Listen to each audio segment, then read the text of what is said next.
9th class second lesson నీనెరిగిన బూర్గుల. రాసినవారు పివి నరసింహారావు. ఇతివృత్తం స్ఫూర్తి. ప్రక్రియ అభినందన వ్యాసం. ఈ పాఠ్యభాగం ఆంధ్రప్రదేశ్ మాసపత్రిక డిసెంబర్ 1972 సంవత్సరం నుండి తీసుకొనబడింది. కవి పరిచయం. కవి పూర్తి పేరు పాములపర్తి వెంకట నరసింహారావు.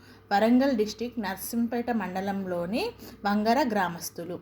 ఇతను తెలుగులో కాకతీయ అనే పత్రికను నడిపించడం జరిగింది. విశ్వనాథ వెయ్యి పడగల నవలను హిందీలోకి సహస్రఫన్ అనే పేరుతో అనువదించారు.